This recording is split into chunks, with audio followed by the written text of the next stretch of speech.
Boa tarde a todos, colegas. Eu agradeço a Imagens pelo convite, né, que me foi repassado pelo nosso diretor da ESMAF, o desembargador João Batista.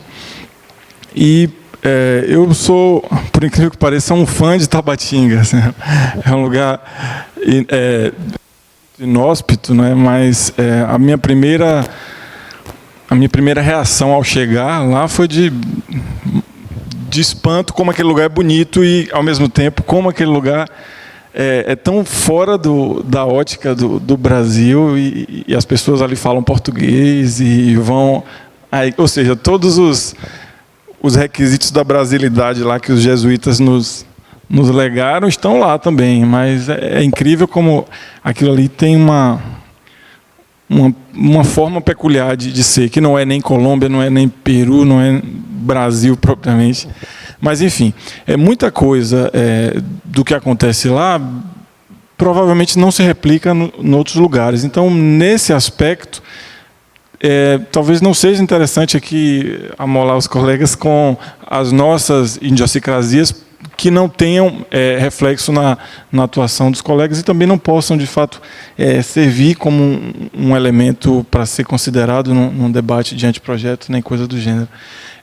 Pensando nisso, eu imaginei ser mais produtivo, apresentar a vocês um pouco da realidade de Tabatinga.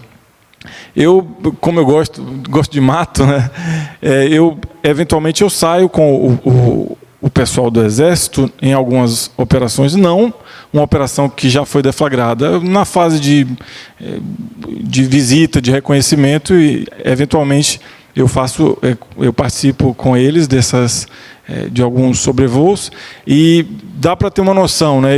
Na verdade, eu vou passar aqui muito do que eles me explicam, né? O pessoal do Exército é PhD na selva, eles sabem daquilo tudo, é só quem sabe andar ali.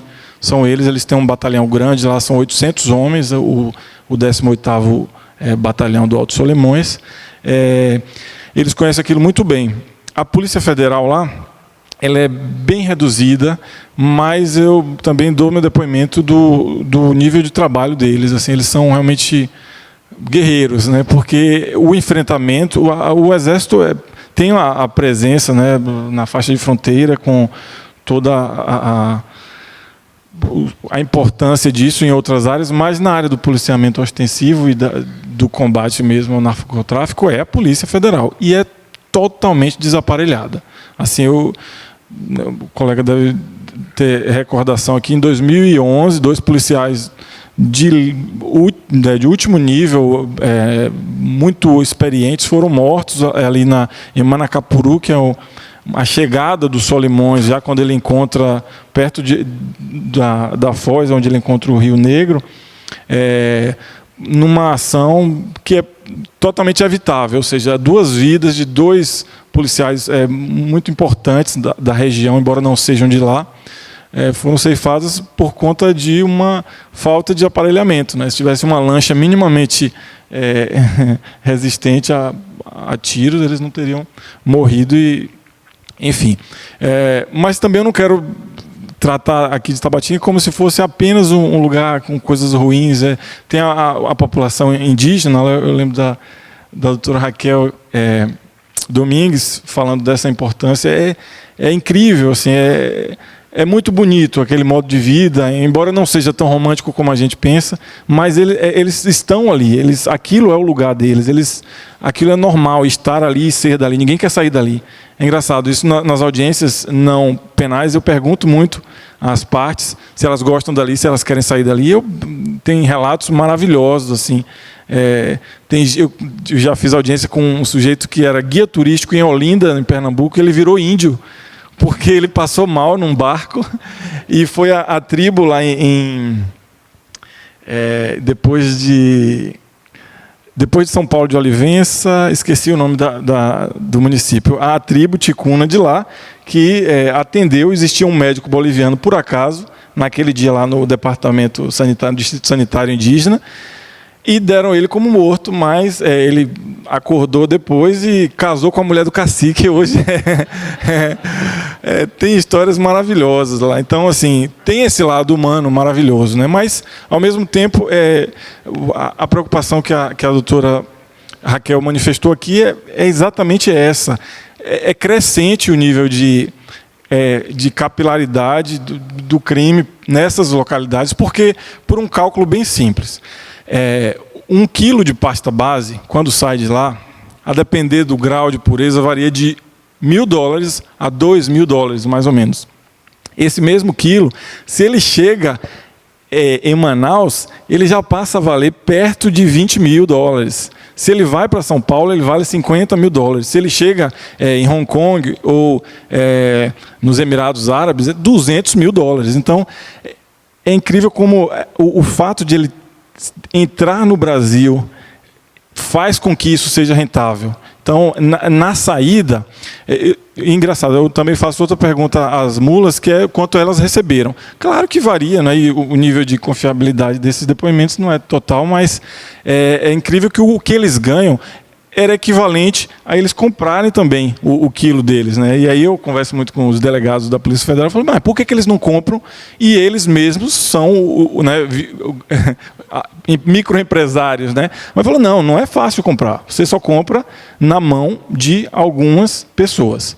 Então é baseado nesse relato, né? Nessa dificuldade de comprar droga, mas uma droga que é barata e se torna cara porque ela entra no Brasil, né? Assim, na fronteira ela é barata, não é? Ou seja, $1.000 para 1 quilo de pasta base que faz mais de 2 quilos de cocaína, de cloridrato, não é? Porque a pasta base ela é uma concentração que não se usa, não serve para nada. Ela só serve quando ela vira sal, né? O cloridrato de cocaína.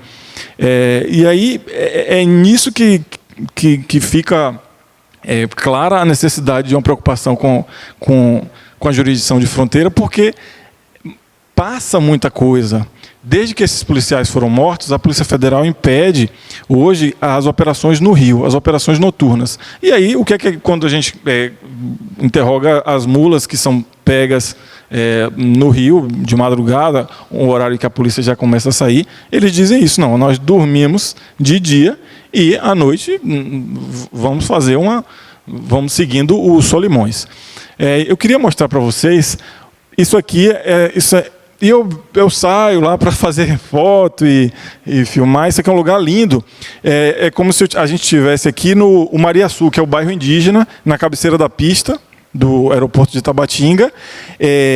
Do lado, ali já vai começar o Vale do Javari, que é uma área do tamanho da Bélgica, que é de 3 etnias indígenas brasileiras, né? Mas é muito perto dali também que fica a parte peruana dos Solimões, né? Aqui o Solimões está indo para cá, ó. Manaus está para cá. O Solimões nasce lá no Peru, na Cordilheira dos Andes, e Tabatinga é a porta de entrada do Solimões no Brasil, e daí a importância estratégica de Tabatinga. Ela só existe no mapa brasileiro por conta disso, assim, no mapa pelo menos policial, por conta de ser impossível chegar a qualquer parte do Brasil, a não ser por rio ou por avião. São 1.600 quilômetros até Manaus, né? Então, e esse rio ele vai serpenteando lá a selva. Então, deixa eu mostrar. Aí eu vou mostrar para vocês mais ou menos como é a cidade, né? Para vocês terem uma ideia do que é, de como. Você pode acionar o vídeo. Ele está meio de cabeça para baixo. Será que tem como a gente virar? Isso aqui é mostrando a justiça, né? Isso aí foi recentemente na Operação Curare, em julho, agora. Aí é nosso complexo, né? Ali atrás é nossa casa. Aqui atrás. Pode até dar um pause aí.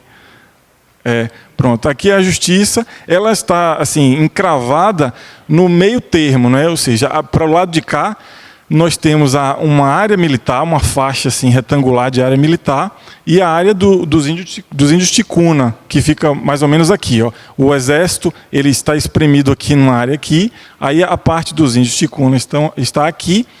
e vai se estendendo até aqui. Então, até aqui vai ter índio, mais ou menos. Assim, estou fazendo uma projeção do que é. A Justiça está aqui. Aí aqui é a rua principal, né, que é a Avenida da Amizade, que vai dar lá, assim, seguindo até aqui, por exemplo, vai ser Letícia, não é? Na Colômbia. Então, assim, aqui é índio, aqui é Tabatinga, aqui é Letícia, Colômbia. E é aqui o Rio Solimões está lá na frente, cruzando o rio e subindo, nós teremos a Ilha de Santa Rosa já no Peru, e subindo, vai margeando, né, o Solimões peruano, e a Colômbia acaba aqui. A Colômbia é só uma faixa estreita. É engraçado, porque, embora ela seja uma faixa estreita, todo o mal que se tem lá é decorrente dessa faixa. Não é assim, todo o narcotráfico decorre dessa faixa. Então, aqui é a Polícia Federal, né? Aqui tem um hangar onde eles saem, os voos. Aqui, nós moramos aqui, né? Aqui é a minha casa especificamente, os servidores moram aqui, e é aqui, aqui é a parte dos não índios, né? Aqui é muito gente soldado da aqui, ó, dá um pause, por favor, se pudesse voltar um pouco. Ali é o começo da Ilha de Santa Rosa, ali já é Peru, porque o Brasil faz muito tempo fez um acordo, e aí essa parte, embora seja uma ilha do fluvial, é peruana. Você tem como voltar? Então pode seguir. Isso aqui nós já estamos... Ó, desse lado de cá já começa a parte indígena, tá? Pode seguir. Acabou? Não. Pode seguir. Tá. A Justiça, aqui a Marinha, é o pessoal da Marinha aqui. Tá meio... mas vamos lá. Deixa a gente sair mais um pouco. Tá. Então, aqui é a parte de casas da população, que é bem pequena, né? Os não índios lá devem estar em torno de 20 mil, 25 mil pessoas, porque o contingente indígena em Tabatinga é grande. Essa parte, o Mariaçu, né, que é o bairro indígena, é enorme, tem muito índio, e a política deles é, de fato, de procriação. Ele tem crescido muito, né, a quantidade de índios na região. Aí aqui geralmente são muitos que foram no ciclo da borracha. Então, aqui, ó, aí aqui a Ilha de Santa Rosa, então para lá já começa o Peru, e aqui aí já começa a parte do Exército. Acabou esse aí? Então vamos passar para o próximo. Tá bom. Ah, sim. E aí, lembra que eu mostrei ali naquele primeiro slide que tinha a parte do rio lá? Isso aqui, pode dar um pause. Isso aqui é o Rio Jandiatuba. Isso aí já é no Vale do Javari. Naquele slide anterior, ele estava do outro lado do rio, mas isso aqui nós estamos a 400 quilômetros em linha reta de Tabatinga. É uma área de reserva indígena, né, e totalmente inexplorada. Vocês vão ver que não tem nem desmatamento, não tem mesmo. É difícil, é charco, essa parte verde é charco, e aqui é o rio. Mas o que acontece? Esse rio é rico em seixo e ouro. Então, o nosso principal problema aí é garimpo ilegal. Mas é dificílimo de chegar. Nesse dia que nós saímos para olhar, nós vimos 4 dragas, né? Uma draga é uma balsa, com aquele aparelho eles sugam o seixo, né? Que é como se fosse uma brita, um cascalho do fundo do rio. Aí depois eles têm uma esteira, e aí eles aplicam mercúrio. É horrível, assim, o efeito disso, e acaba com a vida de muita gente lá, porque quem está ali na beira do rio é índio, né? É uma população grande, né? É a terceira população, acho que, em concentração indígena no Brasil, é lá, os ticuna, e esse pessoal que são 4 etnias que estão no Vale do Javari. E a Justiça, com a Polícia Federal e o Exército, todo ano faz essa operação, justamente para tentar, primeiro, mapear esses garimpos, porque alguns garimpos são legais, não é? Nesse dia, inclusive, o pessoal do DNPM estava com a gente no helicóptero, e alguns são legais, mas esses ilegais é dificílimo de pegar. Então, nesse dia nós fomos, aí nós mapeamos, no dia seguinte o pessoal tentou descer. Mas aqui parece que é praia, mas é difícil do avião pousar. Então o pessoal da polícia teve que descer de rapel, e aí, mesmo assim, eles só conseguiram descer num lugar e fazer contato, tomaram o mercúrio que tinha lá, desabilitaram a draga, mas é difícil levar uma draga dessa. São 4 dias de barco, só para sair de lá, né? A polícia não tem como levar.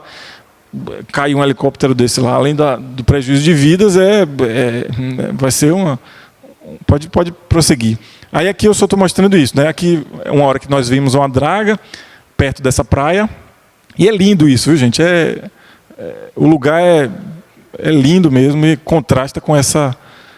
porque esse vídeo está meio... Porque teve uma hora que o helicóptero começou a andar meio... fazendo umas... Mas eu queria mostrar que tem uma hora que tem uma draga, que fica bem clara aqui, ó. Ali, tá vendo? Dá um pause quando achar a draga.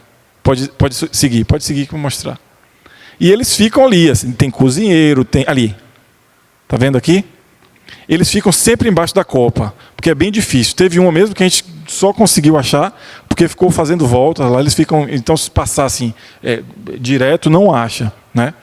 E aí aqui tem vários barcos e fica assim umas 15 pessoas. Então é uma casinha mesmo, tem um alojamento. Pode passar só para não gastar mais o tempo. Aí, tá vendo aí? É uma draga, então tem alguns barcos. A balsa fica aí, então se eles precisam de peixe, de alguma coisa, eles vão, saem e voltam. Porque é muito longe. Isso aí são 4 dias para sair daí, para chegar perto de Tabatinga. Então isso está bem no meio do nada mesmo. Vamos passar para o próximo. Aqui já é outra draga, mas aí para não... Vamos passar, né? Já disse mais ou menos o que... Aí vocês podem ver, ó, que é selva mesmo. Deixa eu ver se é nesse que eu faço um panorama assim. É muito... É selva, é o que se vê... Deixa eu ver. Não, acho que não é. É porque ele abriu a porta do avião. Aí ficou mais fácil aí de ver. Aí mais outra draga, já é diferente daquela outra. E você pode ver, no horizonte não tem nada. Então... Uma operação da Polícia Federal e do Exército é muito arriscada, complicada, né? Porque não tem uma base de apoio. Então, eles realmente ficam... É bem tenso ele fazer o que seria muito fácil de fazer em qualquer outro lugar, lá é muito difícil.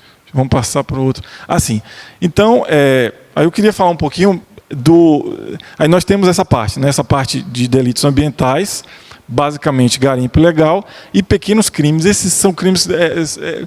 o custo-benefício é totalmente inválido, porque assim, o sujeito é pego com um macaco no meio do rio. Ele matou um macaco lá, perto de uma reserva indígena.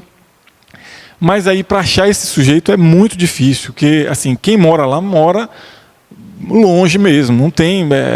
ou mora em Tabatinga ou mora onde o rio faz praia. Porque esse rio ele tem épocas do ano que ele inunda, então as pessoas moram onde faz praia, que é bem distante, não é na proximidade. Aqui os números não dá para ver muito não. Esse ano, isso aqui foi o pessoal da polícia me passou, é coisa desse ano, né? Que é de 8 de janeiro até agora, semana passada que a gente fez. É irrisório para o que, por exemplo, deve se apreender de droga aqui. Mas eu vou contar um pouquinho da história de lá, só para dizer que ainda continua... Assim, aqui dá mais ou menos 600 quilos de pasta base. Numa delegacia onde você tem menos de 60 policiais atuando mesmo continuamente, né, porque a gente trabalho interno, tem gente que sai muito para fazer missão fora de Tabatinga, e eles realmente se viram, porque eles têm que ficar no aeroporto, lá é um aeroporto internacional, então ele tem que fazer todo aquele trabalho de aeroporto, não fazem sozinho, então tem que ter uma retaguarda para fazer teste, narcoteste, enfim, coisas do gênero. E isso aqui é o que se pega hoje, né, que era uma realidade totalmente anômala em relação ao que foi. Eu queria falar um pouquinho do que é que foi, por que Tabatinga entrou para o mapa do narcotráfico, do tráfico internacional. Então, eu vou falar bem rapidinho aqui. O primeiro ciclo, que é aquele que a doutora Raquel já se referiu, né, que começou lá nos anos 70, que é a cartelização da pasta base. A Colômbia não era produtora de pasta base. Então, ela pegava o cloridrato da Bolívia, e a partir daí que ela começou a entrar na Amazônia colombiana para fazer. Então, a Bolívia era realmente o monopólio da produção lá. E aí esse cidadão aqui, o Evaristo Porras, esse é um sobrenome bem comum lá, ele foi o rei de lá. Não é assim, vocês vão ver, Tabatinga tem hotéis inacabados, enormes, várias chácaras assim, que eram com piscinas bem ostentatórias, num lugar que é um nada. E Letícia, e lá tem uma estrada de 20 quilômetros que quem fez foi o Pablo Escobar. A melhor estrada é o lugar de diversão lá. Né? Assim, domingo eu vou lá para dar uma caminhada. A melhor estrada, é bonita, a única estrada lá que chamou os quilômetros, foi o Pablo Escobar que fez. E é a melhor estrada. Aí o Evaristo, ele virou um grande comerciante lá. Então ele ia para Letícia e Tabatinga era como se fosse um ponto de apoio. Por isso que tinha muito hotel, tinha muita coisa. Esse sujeito, ele chegou a financiar o cartel de Medellín. Então foi aí que começou, né? A grande história foi com o Evaristo. Então ele se colocou, se baseou em Letícia e, a partir daí, o cartel de Medellín era todo financiado a partir das ações dele. Nessa época começaram a chegar químicos, advogados, contadores, porque o narcotráfico começou a virar realmente uma empresa muito rentável. Existiam senadores eleitos, né? Nós sabemos que a Colômbia, até recentemente, você tinha metade do parlamento colombiano era do narcotráfico. E isso, nessa época, essa foi a grande época, né? Então foi a época que meio que passou a ficar mais escassa, lá em 87 em diante, porque os traficantes que ficavam em Letícia começaram a sair um pouco e entrar em Tabatinga, né? Então, como houve uma primeira ofensiva para o narcotráfico, os que eram do cartel de Medellín, que tinham esse contato com o Evaristo, passaram a manter lá em Tabatinga como se fosse um ponto de apoio. Acontece que isso começou, né, como nós sabemos, com a morte do Pablo Escobar e com o que aconteceu lá no final dos anos 80, começo dos anos 90, passou a ser uma zona perigosa. Então, o que existia? Existia um know-how, existia um ciclo de produção, né, como se você pega uma cidade abandonada. Ainda a infraestrutura, né, se a gente pode chamar assim, ainda existia. Então, essa infraestrutura ela começou a ser utilizada por quem ficou. E quem ficou eram aqueles, assim, o segundo escalão, né? Então era o que eles chamam das firmas, né? Foi o período das firmas peruanas, né? Aí esse é o final dos cartéis colombianos, né? O período de ouro dos cartéis de Cali e de Medellín, e é que começa a ascensão das marchas campesinas e das Farc, como a doutora Raquel disse. Então eles começaram a atuar. Eu estou a 30 quilômetros de área das Farc lá, né? Então a gente já pegou uma senhora lá cheia de cocaína, ela falou, não, eu vendi milho para as Farc e eles me pagaram em cocaína.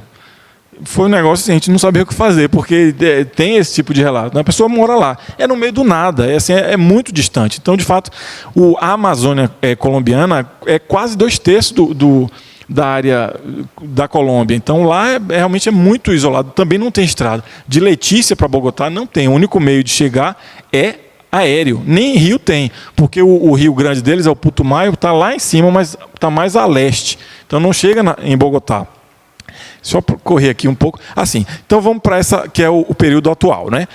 Nós estamos nesse ciclo aqui, né? Que é o quarto ciclo. O que chegaram essas firmas peruanas, são os grupos menores, começaram a disputar.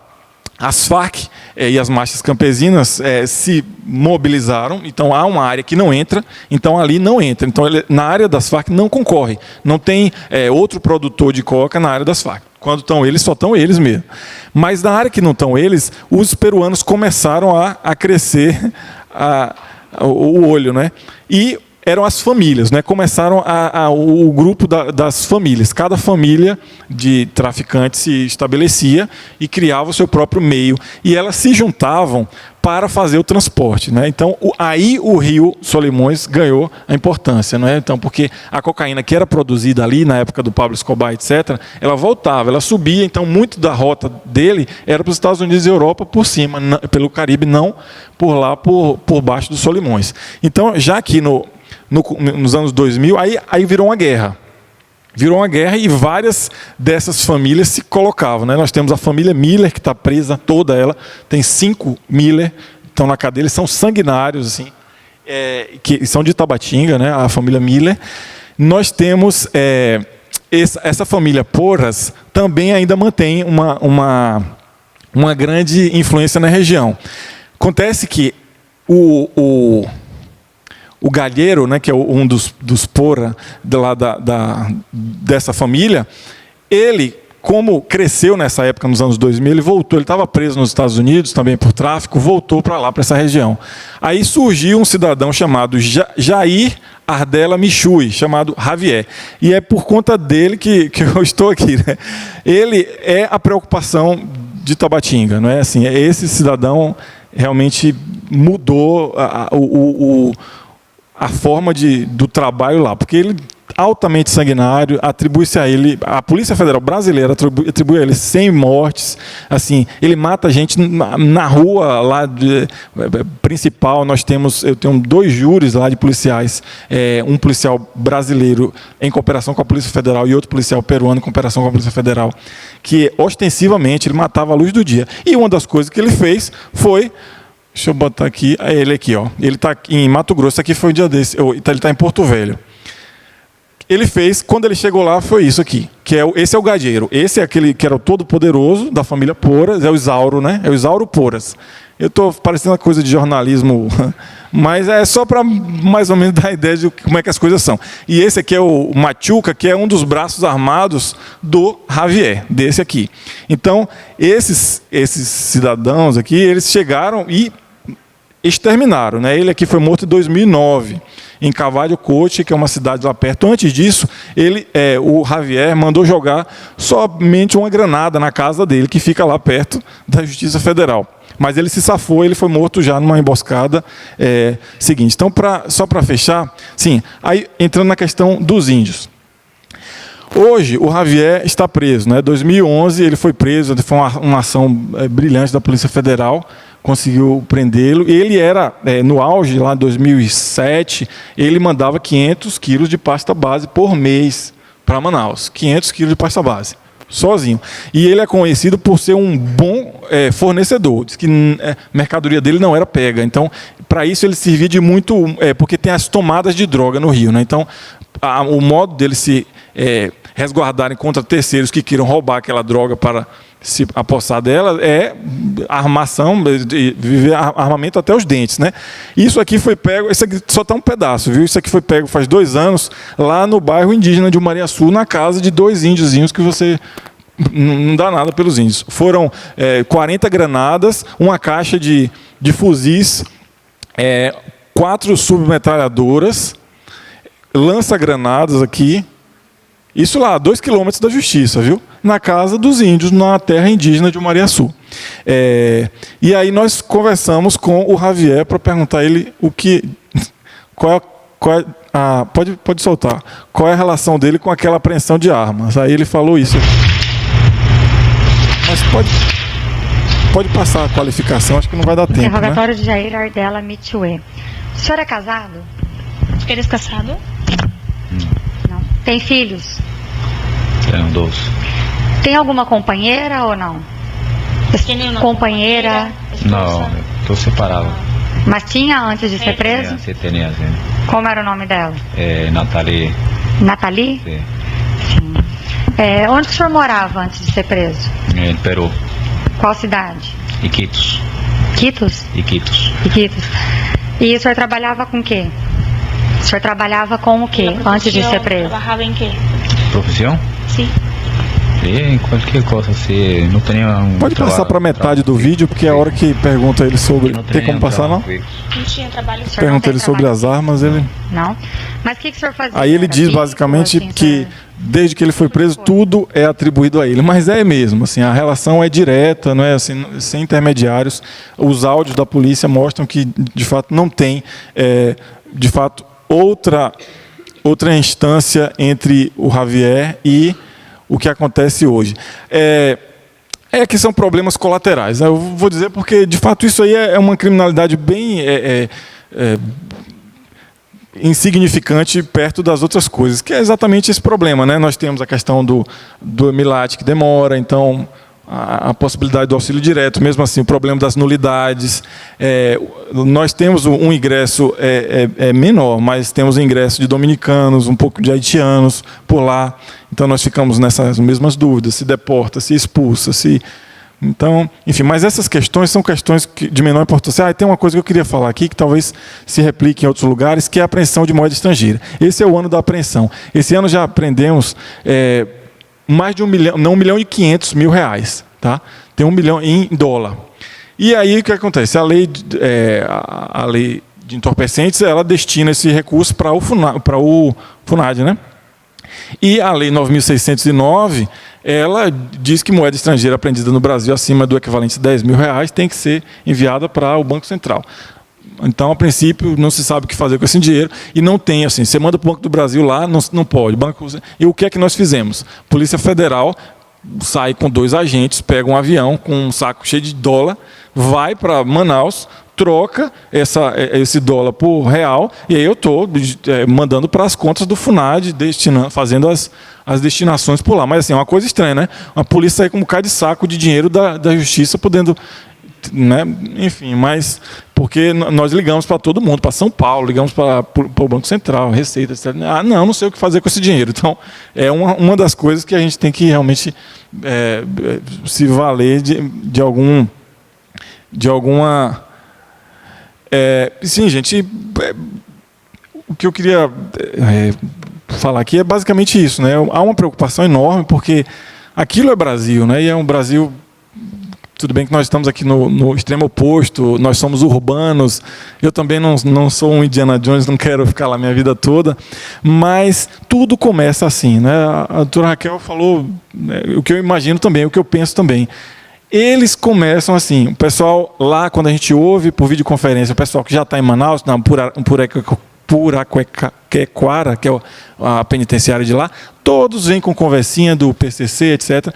Então, pode ser brincadeira, mas pode ser verdade. Pode ser que, de fato, eles já estejam lá. E se chegarem lá, eles têm a faca e o queijo. A 11 quilômetros em linha reta da sede da Justiça Federal, existem milhares de laboratórios de cocaína, que é embaixo da copa das árvores e não tem acesso nenhum. Então, e a nossa fronteira é livre. Quem quiser fazer o que quiser lá pode, porque não tem, apesar, eu destaco novamente, o trabalho dos poucos e heróicos policiais federais que estão lá, e da necessidade mesmo, porque assim, o idoso lá tem o benefício rural, as crianças, o Bolsa Família, mas o jovem com R$1.000, R$2.000, que é o que eles ganham para levar a cocaína no corpo até... Só os que passam pela polícia ou pela polícia no voo ou nos barcos que chamam do lancha rápida, né? Que demoram um dia e meio para ir. Esses barcos, isso aí é muito pouco perto do que se tem. Então, esses jovens, eles se aventuram mesmo. Eles ganham 2.000, se levarem 5 quilos de pasta base, às vezes ganham 3.000, 4.000 reais, e com isso ele passa o ano todo. Lá não tem nada. O Estado brasileiro ainda está por chegar lá. É uma zona, de fato, que precisa muito da gente, e é aquilo. Pode não ser nada, pode ser um lugar escondido, mas é nosso, e dali pode surgir muito problema. É isso aí, obrigado aí por ouvirem, tchau.